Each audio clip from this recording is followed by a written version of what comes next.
झेप मराठी, आरसा महाराष्ट्राचा. एकाच घरात एकाच वर्षात तिसऱ्यांदा चोरी. धुळ्यात रामदेव बाबा परिसरातील घटना.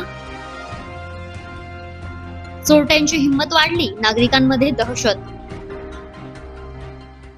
धुळे शहरातील रामदेव बाबा नगर परिसरात बंद घराचे कुलूप तोडून सोन्यासांद दागिन्यांसह 20,000 रुपयांची रोकड चोरट्यांनी लंपास केली आहे. नटराज टाकी परिसरात राहणाऱ्या रेखा विजी सिसवाल यांच्या घरात ही चोरी झाली. विशेष म्हणजे एकाच वर्षात एकाच घरात तिसऱ्यांदा चोरीची घटना घडली आहे. मेरा नाम रेखा विजी सिसवाल. मेरे घर में ये तीसरी बार चोरी हुई.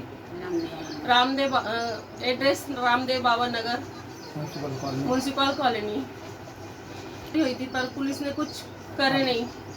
अभी भी हुई. अभी मेरी बहुत चीज गई. 2 बार नहीं करे उन्होंने कुछ, पर अब तीसरी बार करना चाहिए.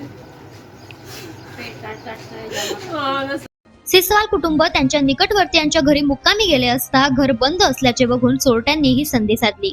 यात चोरट्यांनी 2 तोळ्यांचा सोन्याचा नेकलेस, 2 तोळ्यांची माळ, 30 तोळे चांदीची पट्टी, सोन्याचे कानातले, 4 अंगठ्या अशा दागिन्यांसह साधारणतः 20,000ची रोकड लंबवली आहे. वारंवार एकाच घरात का चोरी होते हा चर्चेचा विषय असला तरी चोरट्यांची हिंमत वाढल्याने नागरिकांच्या मनात दहशत निर्माण झाली आहे. या घटनेची माहिती मिळताच पोलिसांनी घटनास्थळी येऊन चौकशी सुरू केली. तसेच चोरट्यांचा शोध घेण्याचे काम तत्काळ सुरू केले.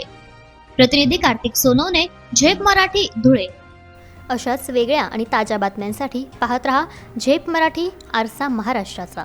संपादक प्राध्यापक अनिल चव्हाण, धुळे.